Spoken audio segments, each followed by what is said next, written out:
Under the Full Bloom of Cherry Blossoms. By Sakaguchi Ango. When cherry blossoms bloom, people carry sake and eat dango dumplings while walking under the flowers, exclaiming about the spectacular views and the romance of spring, becoming cheerful and merry. But this is a lie. Why is it a lie? Because when people gather under cherry blossoms, they get drunk, vomit, and fight. This has been happening since the Edo period, but in ancient times, people found the cherry blossoms frightening rather than spectacular. These days, people think it's cheerful and lively under the cherry blossoms because humans gather there to drink and fight, but if you remove the humans from under the cherry blossoms, it becomes a frightening sight. In no plays, there's even a story about a mother whose beloved child was kidnapped by a kidnapper, and as she searches for her child, she goes mad and comes upon a forest of fully bloomed cherry blossoms, sees visions of her child in the shadows of the falling petals, goes insane and dies, buried in the petals. This part is my embellishment. Without human presence, the cherry blossom forest is nothing but frightening. Long ago, at Suzuka Pass, travelers had to pass under the cherry blossoms of the forest. When the flowers weren't blooming, it was fine, but during the flowering season, all travelers would lose their minds under the blossoms. They would try to escape as quickly as possible, running desperately toward where there were green trees or dead trees. It was better to be alone, because then you could just run through the blossoms in one go and feel relieved when you reached normal trees, thinking thank goodness. But pairs were troublesome. Because people's running speeds differ, one would fall behind, and even if they called out desperately hey, wait, everyone was crazy with fear and would abandon their friends and run. As a result, travelers who had been good friends until they passed through the cherry blossom forest of Suzuka Pass would become estranged and lose trust in each other's friendship. Because of this, travelers naturally began avoiding the cherry blossom forest, deliberately taking longer mountain paths around it, and eventually the cherry blossom forest was left isolated in the mountain's silence, far from the highway with not a soul passing through. Some years after that, a bandit began living in these mountains. He was an extremely cruel man who would emerge onto the highway, mercilessly strip travelers of their clothes and take their lives, but even such a man would become frightened and lose his mind when he came under the cherry blossoms. So from then on, the bandit hated the flowers, muttering to himself that flowers were frightening things, unpleasant things. Under the flowers, though there was no wind, it felt like a howling gale was blowing. Yet there was no wind at all, not a single sound.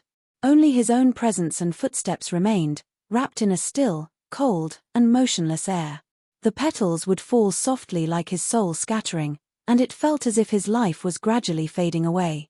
He wanted to close his eyes and run away screaming, but he couldn't close his eyes because he would bump into the cherry trees, which only made him more insane. However, the bandit was a composed man who knew no regret, so he thought this was strange. He decided to think about it next year. He didn't feel like thinking about it this year. So he thought he would consider it carefully when the flowers bloomed next year. He thought this every year, and more than 10 years passed, and this year again, he thought he would consider it next year, and another year passed. While thinking this way, what started as one wife had become 7, and he brought an 8th wife from the highway along with her husband's clothes. He had killed the woman's husband. The bandit felt something was different from the moment he killed the woman's husband.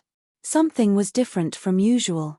He couldn't tell exactly what, but it was strange, though his heart wasn't used to dwelling on things, so he didn't give it much thought at the time. The bandit initially had no intention of killing the man, planning to strip him bare and kick him away, telling him to get lost as usual, but the woman was so beautiful that he found himself cutting the man down before he knew it. This was unexpected not only to himself but also to the woman, as evidenced by how she sat weakly and stared blankly at his face when he turned around. When he told her she would be his wife from today, she nodded. When he took her hand and helped her up, she said she couldn't walk and asked him to carry her. The bandit agreed readily and carried her lightly on his back, but when they came to a steep slope, even when he suggested she walk because it was dangerous, she clung to him saying no, no, and refused to get down. How could I possibly walk a slope that makes even a mountain man like you struggle? Think about it. I see, all right then. The man was in good spirits despite being tired and struggling. But just get down once. I'm strong, so it's not because I'm tired and need a rest. Since I don't have eyes in the back of my head, I've been feeling somehow frustrated carrying you without being able to see you. I'd like you to get down just once so I can see your lovely face. No, no, the woman clung even more tightly to his neck again. I can't stand being in such a lonely place even for a moment. Please hurry to where your house is without stopping for a moment. If not, I won't be your wife. If you make me feel such loneliness, I'll bite my tongue and die. All right, I understand. I'll grant any wish you have. The bandit felt melting happiness as he thought about his future with this beautiful wife. He puffed up proudly, turned around showing her the mountains in front, behind, right and left, and said, "All these mountains you see belong to me." But the woman showed no interest in such things. He was surprised and disappointed, so he said, "Listen. All the mountains you can see, all the trees, all the valleys, even the clouds that rise from those valleys, they're all mine. Please walk faster. I don't want to stay at the foot of these rocky cliffs." All right. When we get home, I'll prepare the finest feast for you. Can't you go any faster? Please run. Even I can't run easily up this slope alone. You're more of a coward than you look. To think that I've ended up as the wife of such a spineless man. Oh. What am I going to rely on to live from now on? Don't be silly. A slope like this. Ah, how frustrating. Are you already tired? Don't be ridiculous. Once we get past this slope, I'll show you running that even deer can't match. But your breathing sounds labored. Your face is blue. Everything's hard at first. Once I get my momentum going, I'll run so fast you'll get dizzy on my back. However, the bandit's body felt like it was falling apart at every joint from exhaustion. By the time they reached his house, his eyes were spinning, his ears were ringing, and he didn't even have the strength to squeeze out a hoarse voice. 7 wives came out from the house to greet them, but the bandit could barely loosen his stiffened body enough to let the woman down from his back. The 7 wives were struck by the woman's beauty, which they had never seen before, but the woman was shocked by the wives' ugliness. Among the 7 wives, some had been quite beautiful in the past, but now they were shadows of their former selves. The woman recoiled against the man's back in disgust and asked, "What are these mountain women?" "These are my former wives." The man was troubled and added the word former on the spot, which was quite clever for an immediate response, but the woman showed no mercy. These are your wives? Well, you see, I didn't know there was such a cute woman like you out there. Kill that woman." The woman pointed at the one with the most regular features and shouted, "But, can't you just think of her as a maid instead of killing her? You killed my husband, but you can't kill your own wife. Do you still intend to make me your wife?" A groan escaped from the man's sealed lips. He jumped up and struck down the indicated woman in one swift motion. But there was no time to catch his breath. "This woman now." "Yes, this woman." The man hesitated but quickly walked over and slashed his sword into the woman's neck. Before the head had stopped rolling, the woman's full, glossy, crystal-clear voice was already pointing to the next woman. "This woman. Now." The indicated woman covered her face with both hands and let out a scream.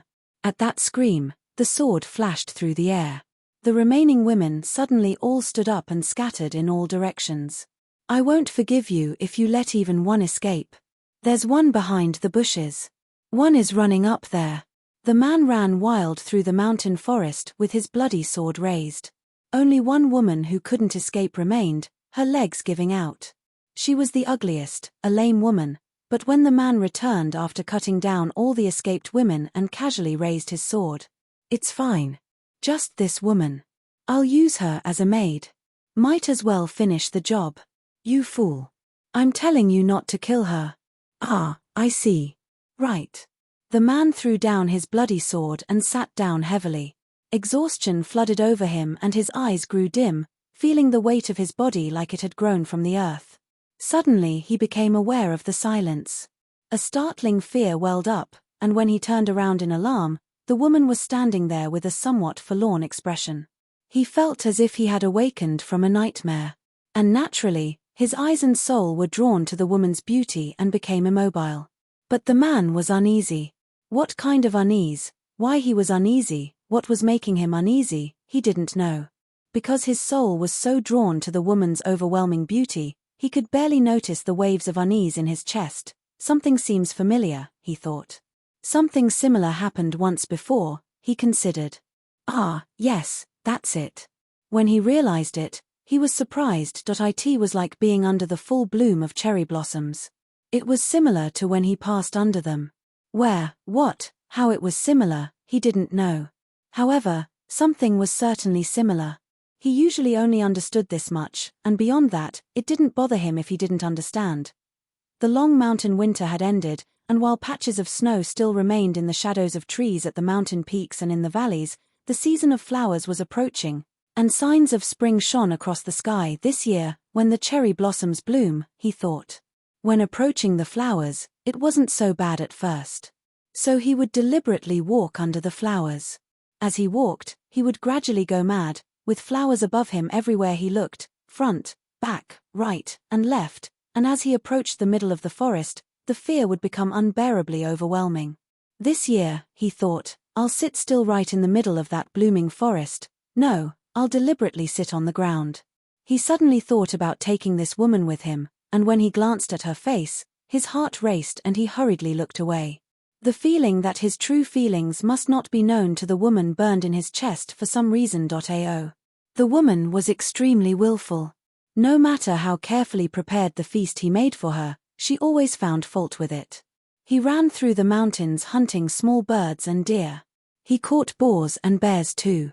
The lame woman wandered the forest all day searching for tree buds and root vegetables. But the woman never showed satisfaction. Do you expect me to eat such things every day? But this is the finest feast. Before you came, I only ate this well once every 10 days or so. That might be fine for a mountain man like you. But it won't go down my throat. In such a lonely mountain depths, with nothing to hear through the long nights but owl cries, couldn't I at least have food as delicious as in the capital? You can't even imagine what the capital's wind is like. You can't understand how painful it is for me to be cut off from that capital wind. You took away the capital's wind from me, and in exchange, all you've given me is the sound of crows and owls. You don't even feel ashamed or cruel about it. The man couldn't understand the logic of the woman's complaints. Because he didn't know what the capital's wind was like. He couldn't even imagine it. He couldn't think of anything missing from this life, this happiness. He was only perplexed by the painful manner of her complaints, and since he knew nothing of how to handle it, he suffered from frustration until now. He had killed countless travelers from the capital. Since travelers from the capital were wealthy and had luxurious possessions, the capital was good hunting ground for him, and when he found the contents disappointing after taking their possessions, they would curse him as a country bumpkin or peasant. That was the extent of his knowledge about the capital. It was just a place where people with luxurious possessions lived, and he had no thoughts beyond taking these things from them. He hadn't even needed to think about which direction the capital's sky lay. The woman treasured her combs, hairpins, ornamental hairpins, and rouge. If he touched her clothes even slightly with his muddy hands or hands blooded from mountain beasts, she would scold him.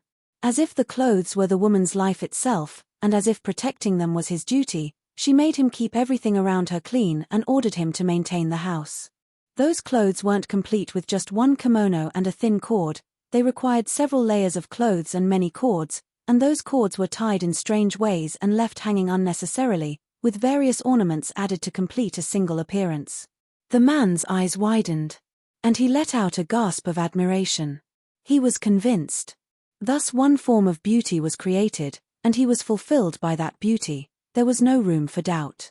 Fragments that were meaningless and incomprehensible individually came together to complete something. If that something were taken apart, it would return to meaningless fragments. He accepted this in his own way as a kind of strange magic. The man cut wood from the mountain and made what the woman commanded. What things were being made, and for what purpose, he couldn't know even as he was making them. They were a chair and armrests. The chair was, well, a chair. On sunny days, the woman had it taken outside, and she would sit in the sun, or in the shade, closing her eyes. Inside the room, she would lean on the armrest lost in thought, and to the man's eyes, all of this appeared as strange, sensuous, and bewitching poses. The magic was happening in reality, and while he himself was an assistant to this magic, he was constantly puzzled and amazed by its results. The lame woman combed the woman's long black hair every morning. The man drew water for this from a particularly clear spring far up the valley, and he cherished his own labor in paying such special attention. His wish had become to be one of the forces in the magic himself. And he wanted to add his own hands to the combing of that black hair. No, not those hands. The woman would scold and push him away. The man would withdraw his hands like a child, and while feeling embarrassed, he would dream of watching the black hair gain luster, be tied up, and a face appear, creating a form of beauty. These things. He would handle the patterned combs and decorated hairpins. These were things he had never recognized as having meaning or value before, but even now, he still couldn't judge the harmony between objects, their relationships, or the meaning of decoration. However, he understood their magical power. Magical power was the life of things. Even objects had life. You shouldn't handle them. Why do you reach for them every day? They're mysterious things. What's mysterious about them? Well, nothing in particular, but... The man was embarrassed. He felt wonder, but he didn't know what he was wondering about, and a fear of the capital had been born in the man. This fear wasn't terror, but rather the shame and anxiety of not knowing something, similar to the anxiety and shame that a knowledgeable person feels toward unknown matters. Every time the woman said capital, his heart trembled in fear. However, since he had never feared anything visible before, he wasn't familiar with the feeling of fear, nor was he used to feeling shame. And so he only harbored hostility toward the capital. He thought with satisfaction that he had attacked hundreds or thousands of travelers from the capital and none had stood against him. When he recalled any part of his past, there was no anxiety about being betrayed or hurt. Realizing this, he was always cheerful and proud. He compared his strength to the woman's beauty. And since bears were the only creatures he considered somewhat troublesome in his awareness of his strength, and even they weren't really fearsome enemies, he felt at ease. Are there humans with fangs in the capital? There are samurai with bows. Ha ha ha. I can shoot down even baby sparrows across the valley with a bow. Surely there aren't humans in the capital with skin so tough it breaks swords. There are samurai wearing armor. Does armor break swords? Yes, it does. Well, I can pin down both bears and boars. If you're truly a strong man, take me to the capital. Use your strength to adorn me with the things I want, the capital's refinements.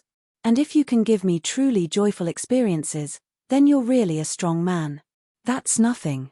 The man decided to go to the capital. He intended to pile all the combs, hairpins, ornamental pins, clothes, mirrors, and rouge in the capital around the woman within 3 days and nights. He had no concerns.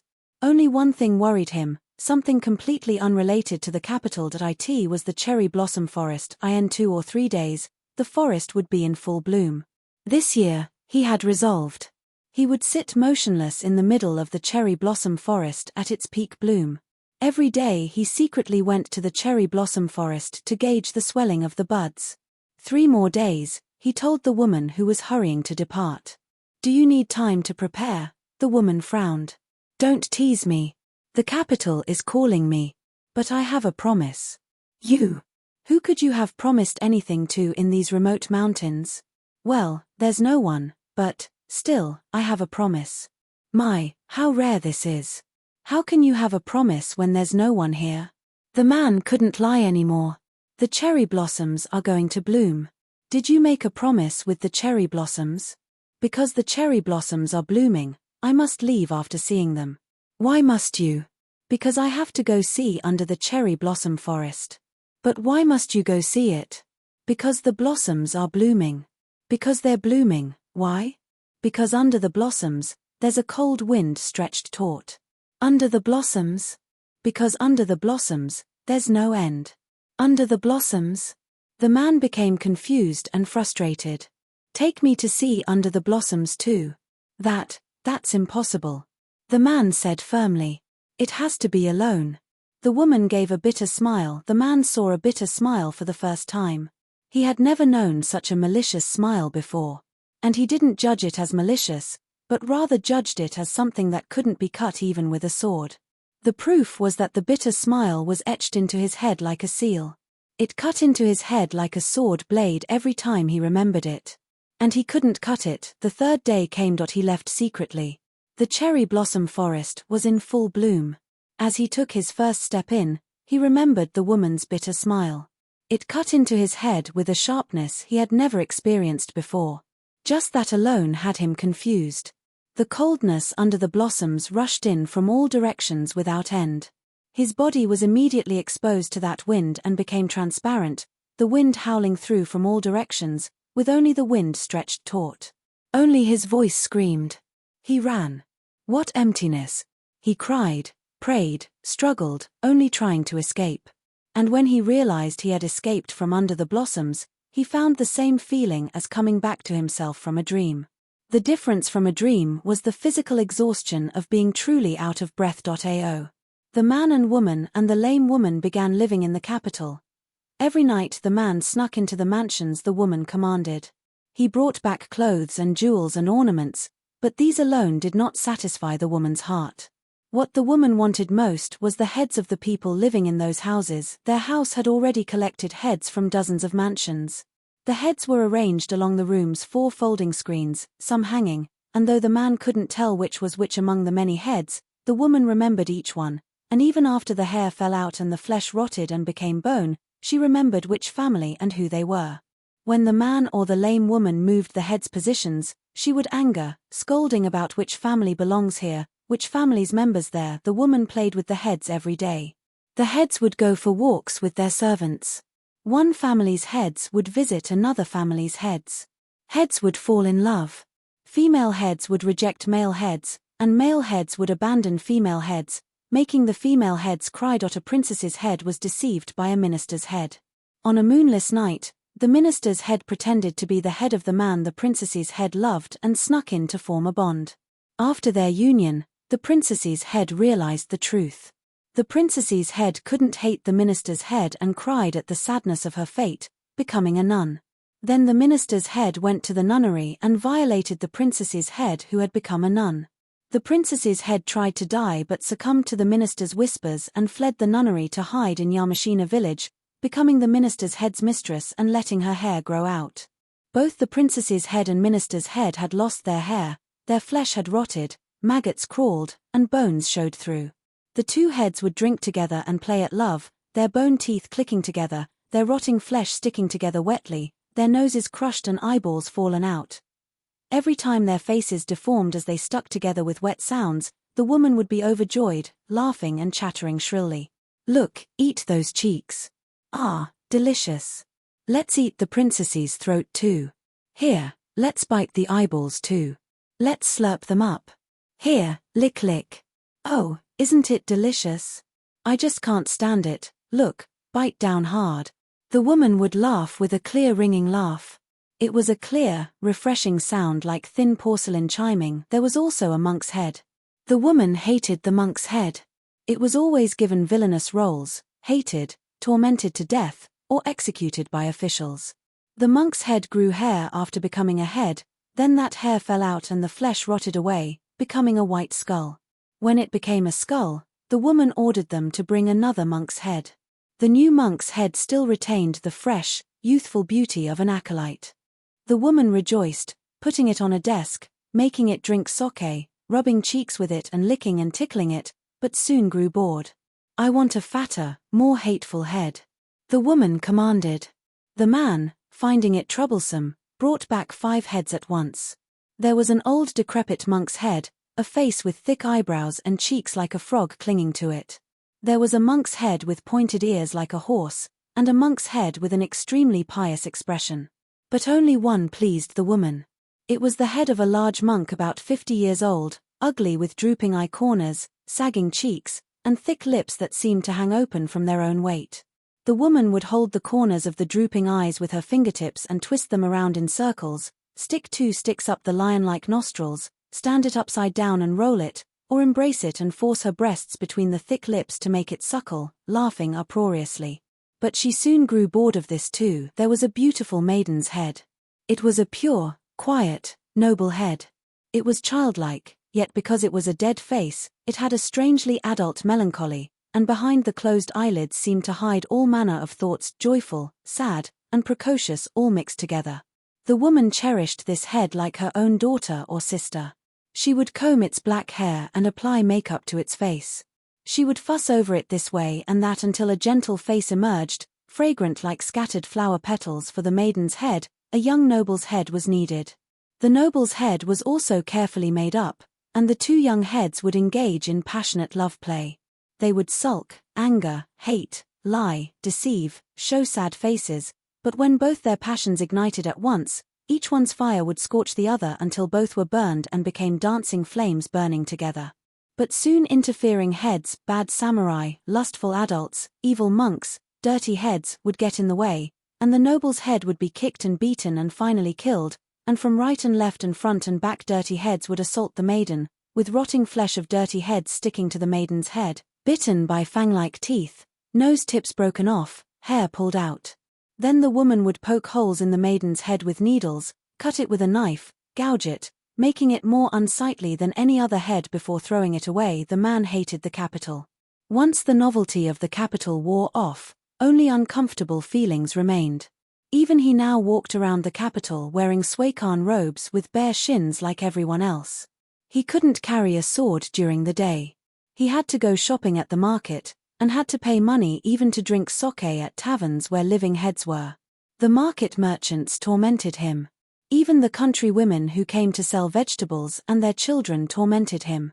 The living heads laughed at him too. In the capital, nobles passed through the middle of the street in ox carts. The barefoot attendants wearing Swakan usually walked around swaggering with faces red from free sake. He was yelled at as an idiot, fool, or slowpoke in the market, on the street, and in temple grounds. But he had gotten used to even that much and no longer got angry. The man suffered most from boredom. These humans are such boring creatures, he thought deeply. He was simply annoyed by people. When a big dog walks by, small dogs bark. The man was like the dog being barked at. He disliked getting depressed or jealous or sulky or thinking. He thought about how the mountain beasts and trees and rivers and birds weren't annoying. The capital is a boring place, he said to the lame woman. Don't you want to return to the mountains? I don't find the capital boring, the lame woman replied. The lame woman spent all day cooking, doing laundry, and chatting with neighbors. You can chat in the capital so it's not boring. I hated the mountains because they were boring. You don't find chatting boring? Of course not. Nobody gets bored when they're talking. The more I talk, the more bored I get. You're bored because you don't talk. That can't be. I don't talk because talking makes me bored. But try talking. You'll surely forget your boredom. About what? Whatever you want to talk about. I don't have anything I want to talk about.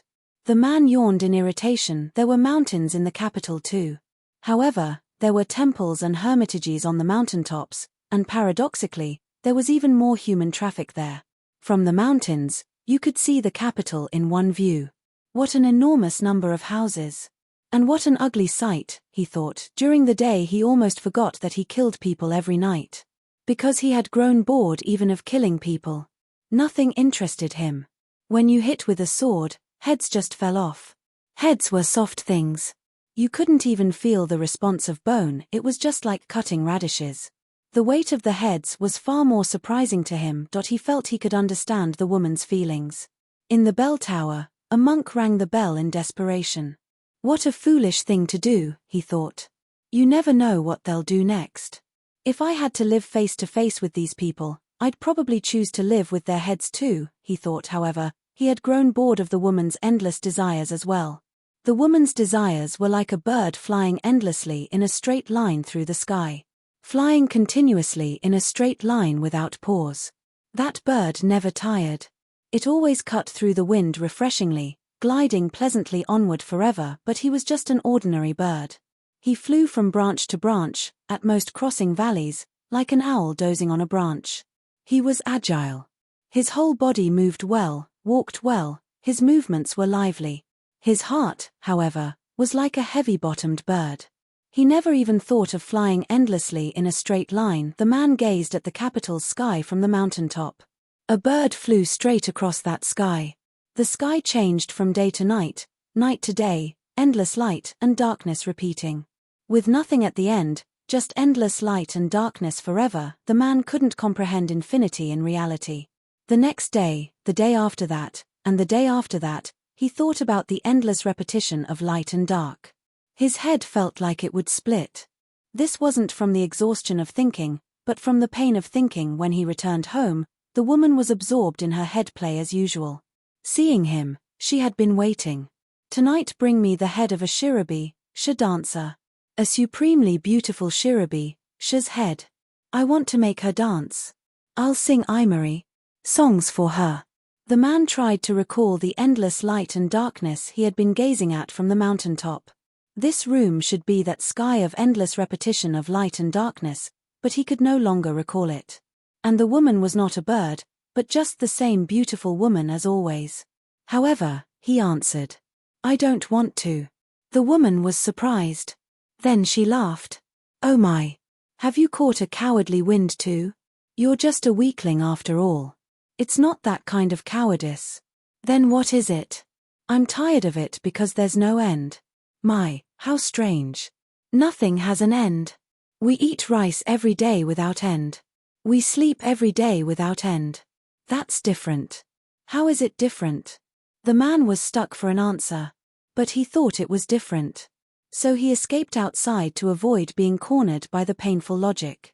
Bring me the shirabi, Sh's head. The woman's voice called after him, but he didn't answer. He wondered why and how it was different, but couldn't understand. Night gradually fell. He climbed the mountain again. The sky was no longer visible. He realized he was thinking about the sky falling. The sky was falling. He felt strangled with suffering. It was about killing the woman. By killing the woman, he could stop the endless light and darkness running through the sky. And the sky would fall. He could feel relief. However, there was a hole in his heart. The bird's form had flown away from his chest and vanished. Could that woman be me? And was that bird flying endlessly straight through the sky myself? He wondered. If I kill the woman, will I be killing myself? What am I thinking about? Why the sky needed to fall, even that had become unclear. All thoughts had become elusive. And what remained after thoughts retreated was only pain. Dawn broke. He had lost the courage to return to the house where the woman was. And for several days, he wandered the mountains. One morning, when he woke up, he was lying under a cherry blossom tree. It was a single tree. The cherry tree was in full bloom. He jumped up in surprise, but not to run away. Because it was just one cherry tree. He had suddenly remembered the cherry blossom forest in Mount Suzuka. That mountain's cherry blossom forest must be in full bloom too. He forgot himself in nostalgia, sinking into deep thought. Let's return to the mountains. Back to the mountains. Why had he forgotten such a simple thing? And why had he been absorbed in thinking about making the sky fall? He felt as if he had awakened from a nightmare.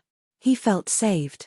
The early spring mountain scent, which he had lost even the perception of until now, came to him strongly and coldly. The man returned home.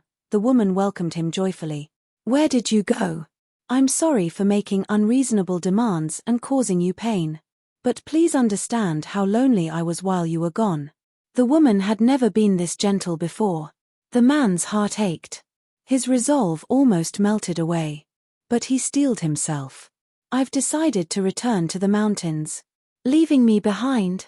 How could such cruelty come to live in your heart? The woman's eyes blazed with anger. Her face was full of the bitterness of betrayal. Since when did you become so heartless? Well, you see. I hate the capital. Even with me here. I just don't want to live in the capital. But I'm here, aren't I? Have you come to hate me? I thought only of you while you were away. Tears formed in the woman's eyes.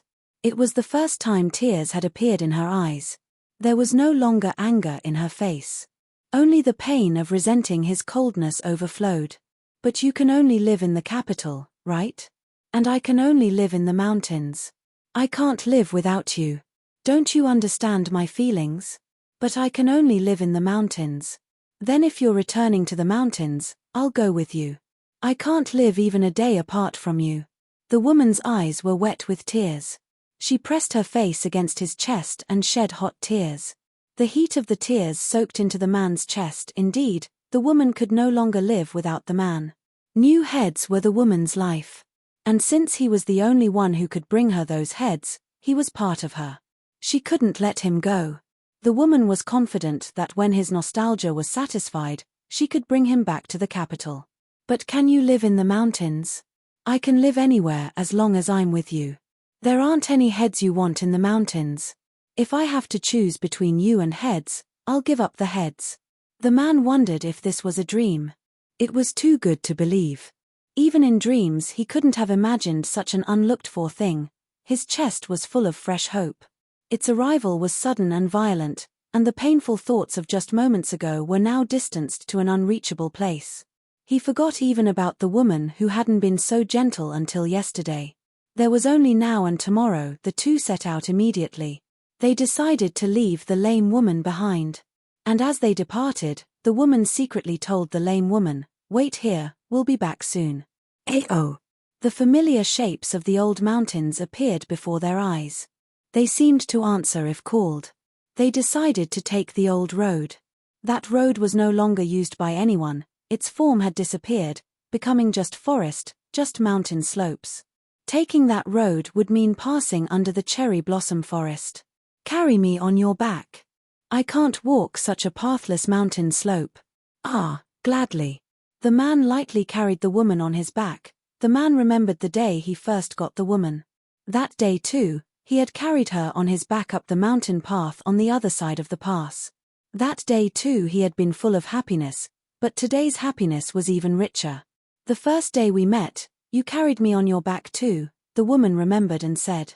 "I was just thinking about that too," the man said happily with a smile. "Look, can you see? All these are my mountains. The valleys, trees, birds, even the clouds are my mountains. Mountains are good. Don't you feel like running?" There was nothing like this in the capital. "That first day, I made you run while carrying me." "That's right. I got so tired my head spun." The man hadn't forgotten about the cherry blossom forest in full bloom. However, what was the full bloom under that forest compared to this happy day? He wasn't afraid, and the cherry blossom forest appeared before his eyes. It was indeed in full bloom. Cherry petals fell scattered by the wind. The ground was completely covered with petals. Where did these petals fall from? Because the fully blooming masses of flowers spread overhead without seeming to have lost a single petal, the man walked into the full bloom. The surroundings gradually grew cold and quiet. He suddenly noticed that the woman's hands had grown cold. He became abruptly anxious. In an instant, he understood that the woman was a demon. Suddenly, a cold wind rushed in from all directions under the flowers. Clinging to the man's back was a large old woman with a purple body and a huge face. Her mouth was split to her ears, and her shriveled hair was green. The man ran. He tried to shake her off. The demon's hands gripped with force, digging into his throat.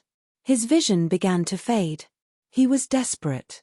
He used all his strength to loosen the demon's hands.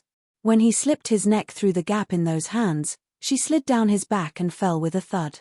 Now it was his turn to grab the demon. He strangled its neck. And when he suddenly became aware, he had used all his strength to strangle the woman's neck, and she was already dead. His eyes were clouded. He tried to open them wider, but couldn't feel his vision returning. Because what he had strangled was still the same woman as before, and only her corpse lay there. His breathing stopped. His strength, his thoughts, everything stopped simultaneously. Several cherry petals had already fallen onto the woman's corpse. He shook the woman, called to her, embraced her. It was futile. He collapsed, crying loudly. Perhaps he had never cried from the day he began living in these mountains until this day. And when he naturally came back to himself, white petals had piled up on his back. This was right in the middle of the cherry blossom forest. The edges in all directions were hidden by flowers, their depths invisible. The usual fear and anxiety were gone. There was no cold wind rushing in from the edges of the flowers. Just quietly, softly, petals continued falling. He was sitting under the full bloom of the cherry blossom forest for the first time. He could sit there forever now. Because he had nowhere else to return to, the secret of what lies under the full bloom of the cherry blossom forest remains unknown to anyone even now. Perhaps it was solitude. Because the man no longer needed to fear solitude. He himself had become solitude itself. He looked around for the first time. Above his head were flowers. Below them, infinite emptiness filled the space quietly. Softly, flowers fell. That was all. There was no other secret beyond that. After some time, he felt just one warm something. And he realized it was the sadness in his own chest. Wrapped in the sharp coldness of flowers and emptiness, he began to gradually understand the slightly warm swelling. He tried to brush away the petals from the woman's face. When his hand was about to reach the woman's face, something seemed to change. Then, under his hand there were only fallen petals, and the woman's form had vanished into just a few petals. And when he tried to brush aside those petals, his hand and his body too had already disappeared. All that remained were petals and the cold emptiness stretched taut.